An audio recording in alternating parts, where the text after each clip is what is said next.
Buenas tardes a todas las participantes y asistentes a la séptima edición del Congreso Comunicación y Pensamiento, en especial a quienes estáis participando con vuestras contribuciones en el simposio Feminismos Críticos que coordino junto a mi compañera Salomé Solá Morales. Mi nombre es Sandra Arencón Beltrán y os voy a presentar el trabajo que hemos titulado Violencia Digital, posturas abolicionistas contra las putas, que firmamos, es una coautoría firmada por Salomé Solá Morales, Macarena Hernández Conde y yo. Nuestra propuesta metodológica es combinada y por un lado sigue la etnografía digital feminista que ya ha sido comentada por mi compañera Salomé en otro trabajo que hemos presentado para este simposio, y también es una investigación activista feminista. ¿Con esto qué queremos decir?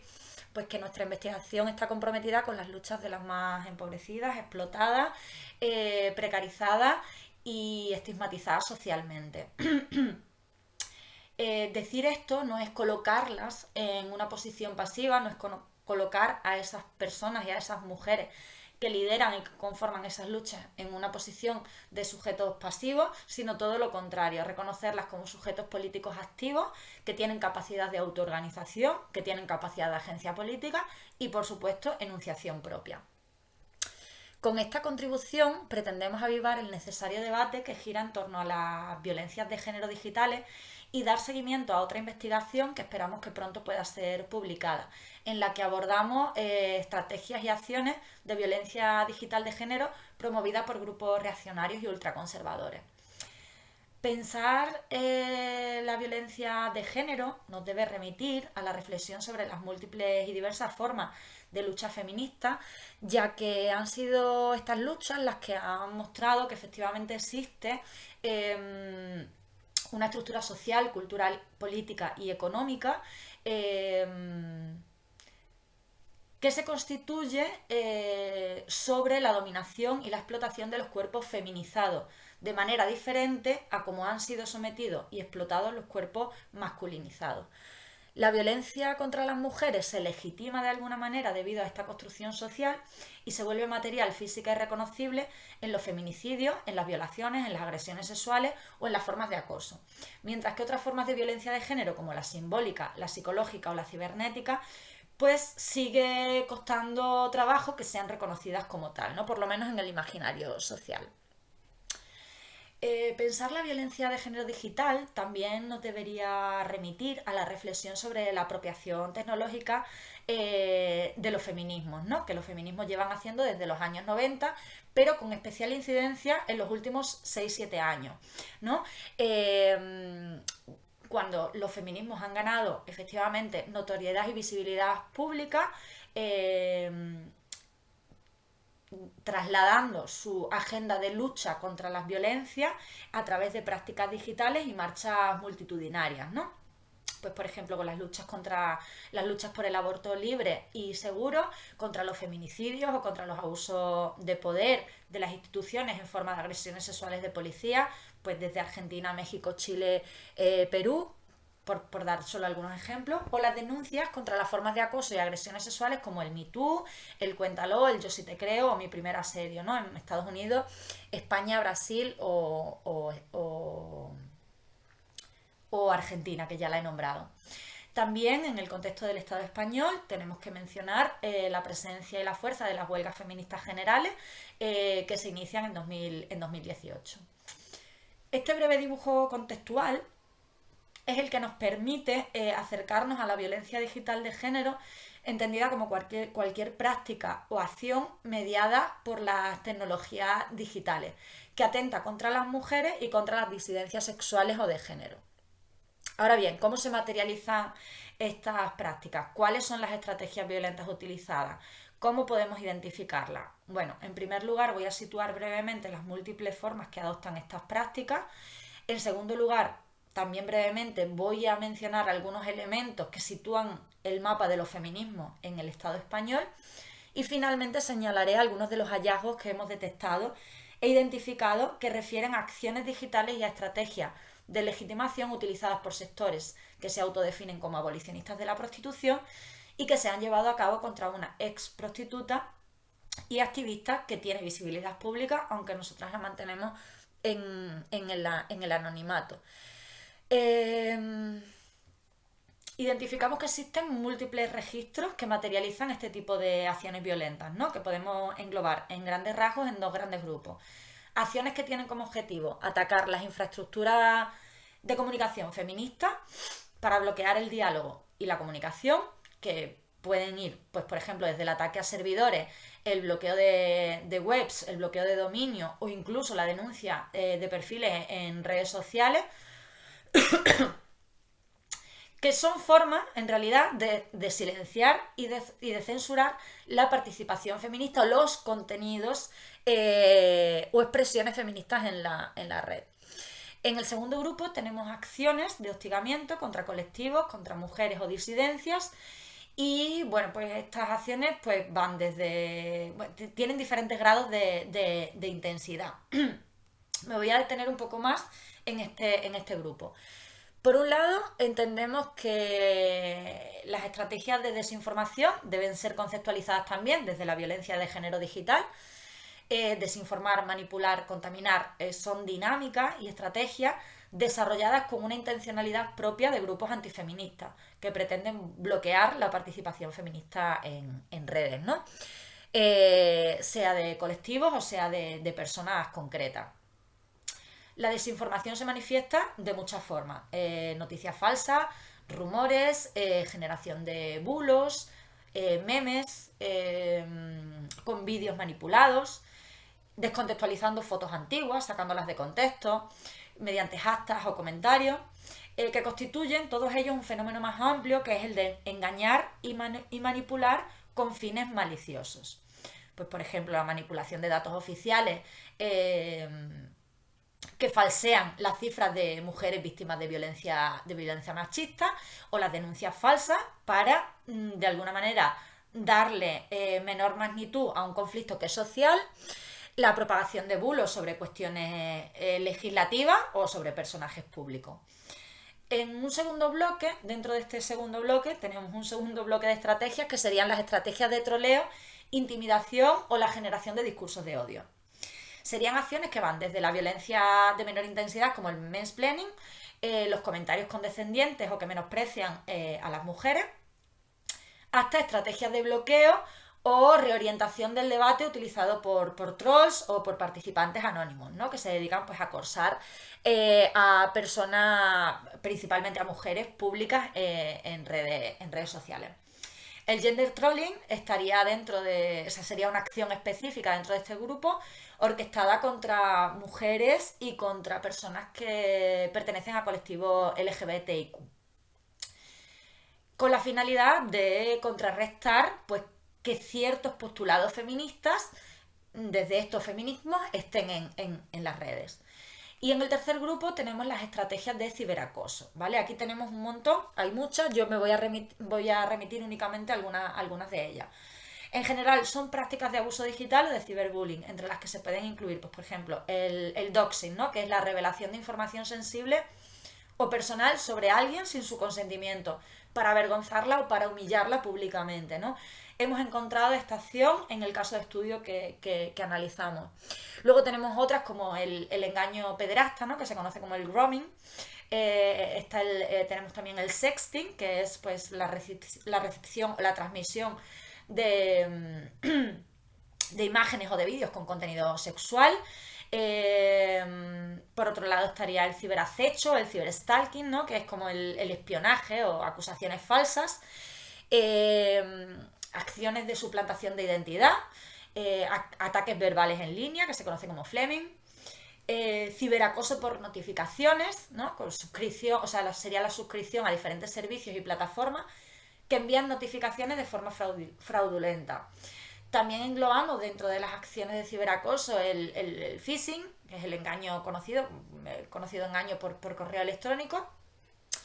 Incluso también englobamos aquí pues agresiones que son grabadas, ¿vale? De palizas y que son difundidas por redes sociales o por canales de mensajería instantánea como pueden ser WhatsApp o Telegram, ¿no? Y que se conoce por happy slapping.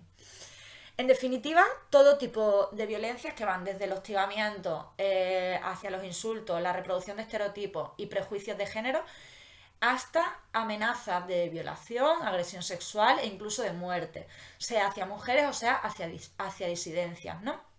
Incluso también hacia seres queridos, o sea, contra seres queridos de las personas con las que se quiera atentar.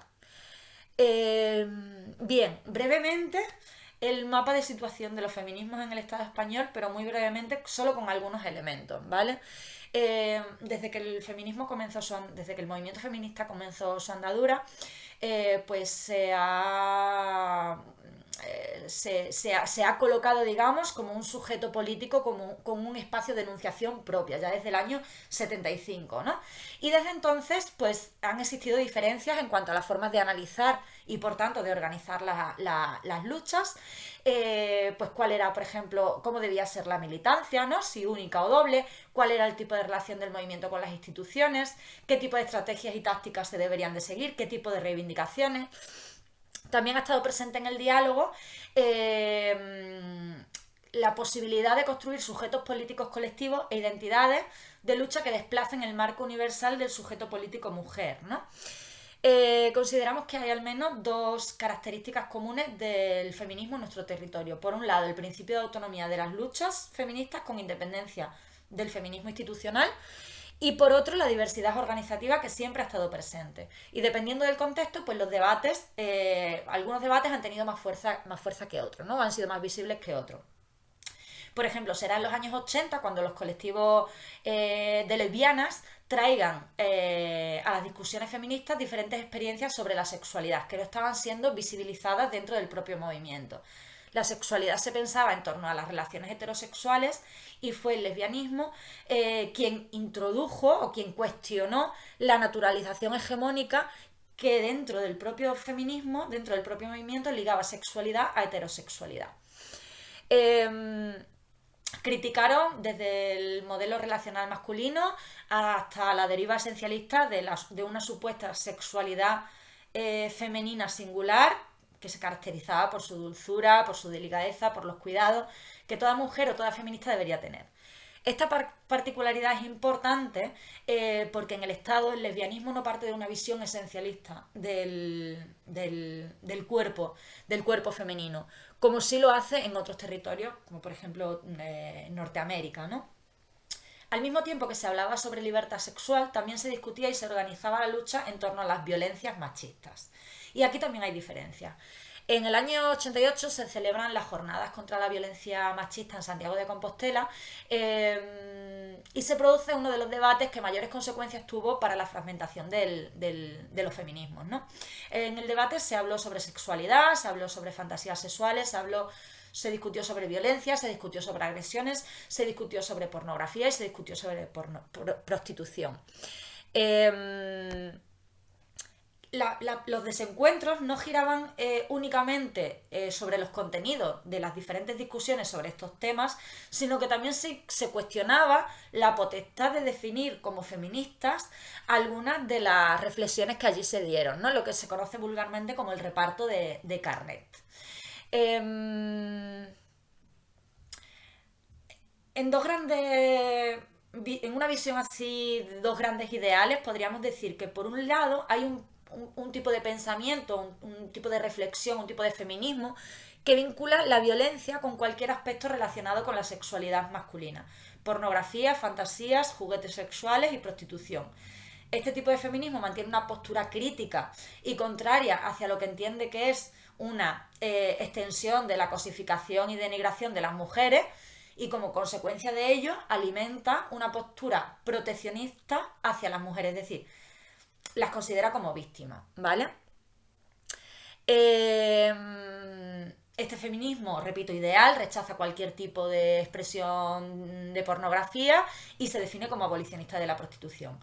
Por otro lado, tenemos otro tipo de feminismo que apuesta por una reapropiación de la sexualidad falocéntrica para darle la vuelta y llevar la sexualidad al terreno de elaboración propia de las mujeres. Las mujeres dejan de ser vistas como víctimas y pasan a ser vistas como sujetos activos. La finalidad, visibilizar y explorar los diferentes deseos y fantasías sexuales de las mujeres. Este tipo de postura, este tipo de feminismo, en principio y a priori, no rechaza la pornografía y apoya las voces de las prostitutas, reconociendo la legitimidad de su demanda de derechos. Vale, voy a ir más rápido porque si no ya me estoy pasando. Entonces, bueno, estas diferencias que no son nuevas, aunque en los últimos años se han hecho más visibles, como por ejemplo la censura, el intento de censura que hubo en el año 2019 con las jornadas que se intentaron realizar en la Universidad de La Coruña, las jornadas sobre trabajo sexual. Bueno, pues esas jornadas inicialmente fueron canceladas, y hubo una polémica en redes sociales bajo el hashtag Universidad sin prostitución. Bueno, el resultado de este intento de censurar el debate fue que el debate efectivamente se produjo en un montón de universidades de Andalucía, ¿no? Posteriormente. Entonces, bueno, pues voy a dejar esa discusión por aquí porque si no, no me da tiempo. Ese es más o menos el mapa un poco que muestra muy brevemente algunas de las diferencias que hay en torno al debate sobre prostitución, trabajo sexual. Lo que nosotros planteamos en este trabajo es, la pregunta es si estarían algunos sectores que se autodefinen como abolicionistas de la prostitución generando lógicas similares o utilizando acciones que son similares a las prácticas violentas y patriarcales que proceden de algunos sectores ultraconservadores y reaccionarios que nosotras ya tenemos identificadas en otro trabajo. Los resultados del estudio encuentran indicios de cómo se están ejerciendo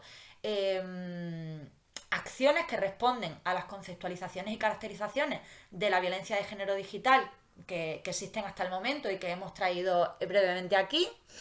Efectivamente desde posturas abolicionistas, en contra de una ex prostituta y activista.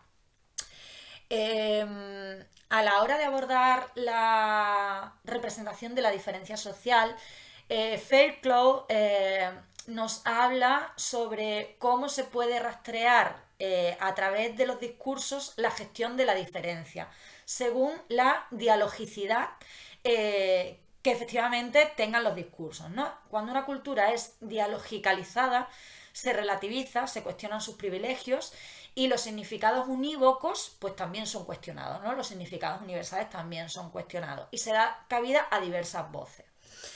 En el caso de análisis nos encontramos con un discurso del feminismo radical que excluye la diferencia, por un lado no incorporando otras voces, es decir, no incorporando las voces de mujeres que han ejercido la prostitución, que son activistas feministas y que están organizando sus luchas, y por otro, estableciendo un discurso rígido en el que abundan las asunciones implícitas de ciertos valores universales que estas posturas consideran, o sea, que consideran no solo que lo que se cree es creído por toda la sociedad, sino que sus creencias son las únicas moralmente aceptables. Van Leeuwen distingue algunas estrategias para buscar la legitimidad de los discursos, ¿no? Y nos habla de autoridad, todas ellas las hemos encontrado, ¿no? En nuestro caso de estudio. Nos habla de autoridad cuando se hace referencia a la autoridad de una persona, de una ley, de una tradición, la autoridad de un tipo de feminismo, ¿no? Por ejemplo, la racionalización, que hace referencia a la utilidad o al conocimiento que la sociedad ha sancionado como válido, ¿no? Pues aquí, por ejemplo, traigo el ejemplo de los feminismos decoloniales y decoloniales, ¿no? Las epistemologías feministas decoloniales y postcoloniales pues cuestionan cómo se ha construido un tipo de conocimiento, ¿no? Desde invisibilizando o no validando otras formulaciones y otras producciones del conocimiento, ¿no? Por otro lado, nos habla también de la evaluación moral, ¿no? La evaluación moral, o sea, es decir, se busca la legitimidad vinculándose a un sistema de valores socialmente sancionado. Y finalmente la mitopoiesis, que sería la legitimidad se consigue a través de la narrativa, de historias o de mitos que están inscritos y que tienen sentido para una comunidad. La mitopoiesis es una estrategia que es especialmente relevante en nuestro caso de estudio, ya que nos permite ver qué mitos, qué relatos o qué historias son puestos en juego para generar la legitimidad del discurso abolicionista contra en este caso, contra esta ex prostituta, y que en un futuro pues pretendemos seguir avanzando para poder ampliar la muestra de estudio y ampliar efectivamente nuestras conclusiones. Dejo por aquí ya porque me he pasado un montón. Espero que, bueno, que en el debate podamos seguir dialogando a través de los mensajes, y que cualquier cosa que se haya quedado por ahí, pues que la planteéis en el debate, que tanto mis compañeras como yo estaremos encantadas de responder.